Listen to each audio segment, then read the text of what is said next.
Assalamualaikum warahmatullahi wabarakatuh. Alhamdulillah. Allahumma shalli ala Sayyidina Muhammad. Senang bisa bersua dengan para siswa sekalian, walaupun hanya secara daring. Menyikapi situasi kita saat ini memang kita patut bahkan sangat prihatin. Bagaimana tidak, per 4 April 2020 ini sudah 1 juta lebih penduduk dunia terserang COVID-19 dengan angka kematian mencapai 53,9 ribu orang. Demikian juga halnya dengan situasi di negara kita sendiri, Indonesia. Kasus kita per 4 April ini telah menembus 2.000 kasus dengan yang meninggal 191 orang dan yang dinyatakan sembuh baru sejumlah 150 orang. Ini sungguh keadaan yang luar biasa yang belum pernah kita temui sebelumnya. Baik para siswa sekalian maupun juga Bapak pribadi. Ini juga yang akhirnya menyebabkan kita harus melakukan pembelajaran secara daring. Baiklah para siswa sekalian, terhadap situasi ini apa yang mestinya harus kita lakukan? Ya, kita ikuti saja petunjuk-petunjuk dari Badan Kesehatan, dari Kementerian Kesehatan yang banyak beredar lewat media-media, apakah televisi, media sosial. Itu sangat bagus dan memang patut harus kita ikuti anjuran-anjuran tersebut, seperti menjaga jarak, sering-sering mencuci tangan, kemudian menggunakan masker. Dan yang tidak kalah penting selain itu adalah kita juga harus tetap menjaga kesehatan tubuh kita, fisik kita, dengan makan yang bergizi, mengandung protein, vitamin yang cukup agar daya tahan tubuh kita meningkat, sehingga kita insyaallah mudah-mudahan mampu untuk menangkal atau antibodi kita tercipta untuk menahan daripada gempuran COVID-19 tersebut. Selebihnya daripada itu kita perlu istirahat, tidur yang cukup, dan juga perbanyak berdoa kepada Allah.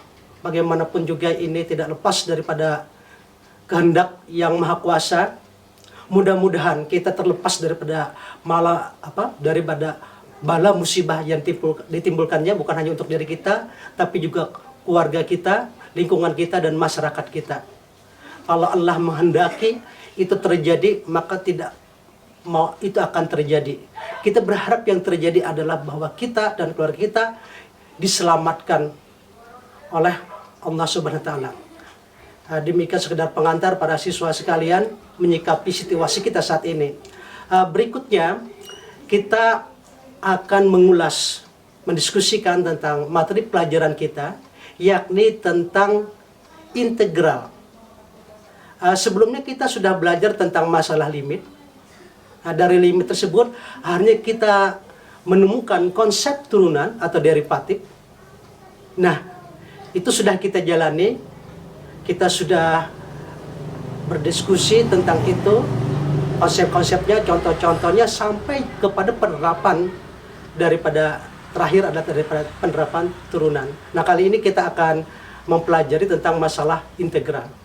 Baiklah, sekedar mengingatkan, ada tambah, ada kurang. Ada kali, ada bagi. Ada perpangkatan, ada akar pangkat. Maka ada turunan, ada anti turunan. Bagaimana itu? Mari ikuti pembelajaran kita, penjelasan yang berikut ini. Baiklah, kita akan membahas tentang masalah integral. Bismillahirrahmanirrahim. Kita beri ilustrasi dulu. Jika fx diturunkan terhadap x diperoleh F besar X. Nah, pertanyaannya, apa turunan Fx terhadap X? Ya, tentu jawabnya adalah Fx. Nah, jika pertanyaannya dibalik seperti ini, F besar X diperoleh dari penurunan apa terhadap X? Maka jawabnya tentu adalah F kecil X. Nah, dan ini ditulis sebagai integral F aksen X dx atau integral F besar X dx itu sama dengan F kecil X tambah C. Dimana kita ketahui C ini adalah suatu konstanta, dan konstanta kalau diturunkan nilainya adalah 0. Dan sudah dikatakan turun F kecil X adalah F besar X. Nah, maka menanyakan hal yang sebaliknya, itulah yang dimaksud dengan integral. Kita perhatikan yang berikut.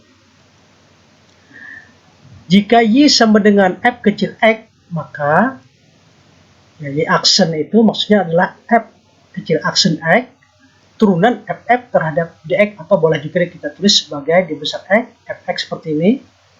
Nah, sekarang kita perhatikan yang ini, Y sama dengan FX, F kecil.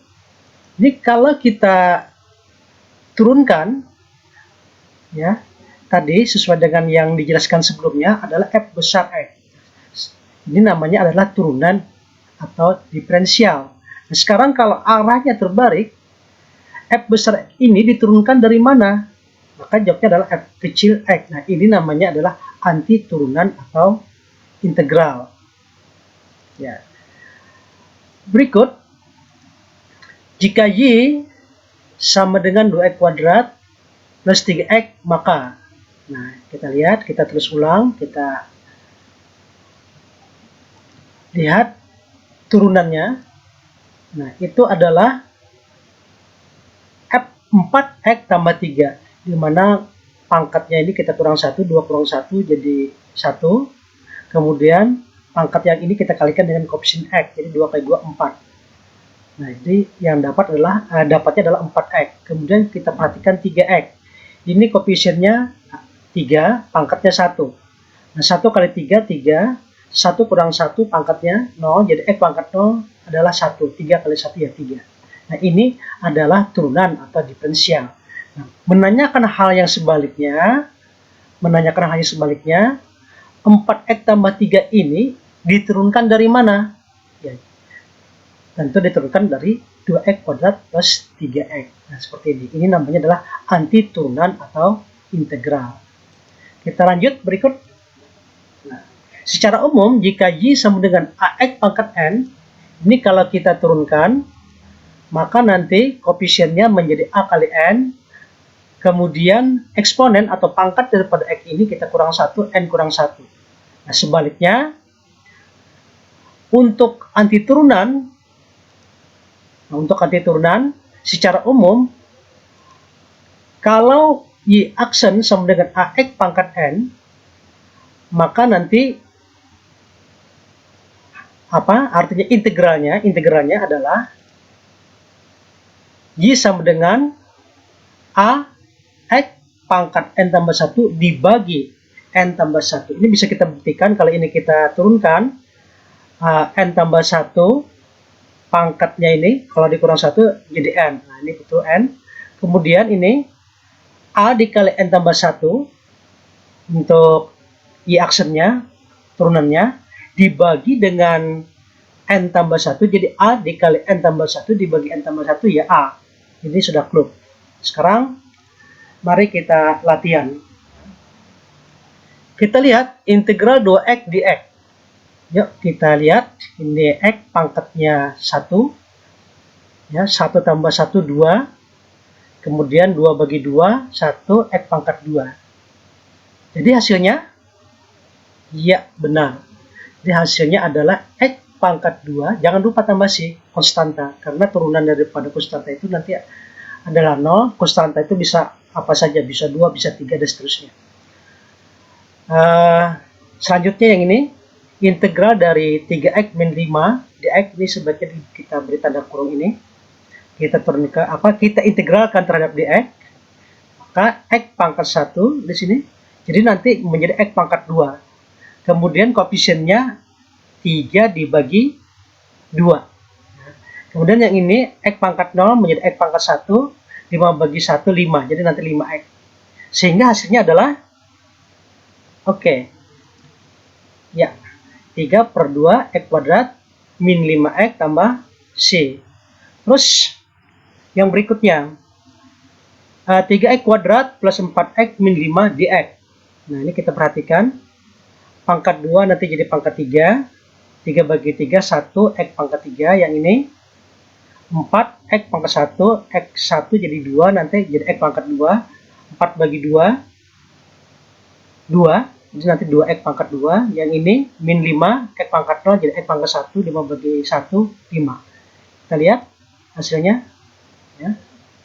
Jadi mudahnya begini, x pangkat 2 menjadi x pangkat 3. X pangkat 1 menjadi x pangkat 2. X pangkat 0 menjadi x pangkat 1. Nah, selanjutnya ini 3. 3 bagi 3, 1. Boleh tidak ditulis. Kemudian ini 4 dibagi 2, 2. 5 dibagi 1, 5. Nah, kita bergerak yang berikutnya. Integral 12x pangkat 3 plus 6x kuadrat min 5 dx. Ya, kita perhatikan nanti x ini menjadi x pangkat 4, x pangkat 3, x pangkat 1. Ya, kita lihat. Nah, 4 bagi 12, 3. 6 bagi 3, 2. 5 bagi 1, 5.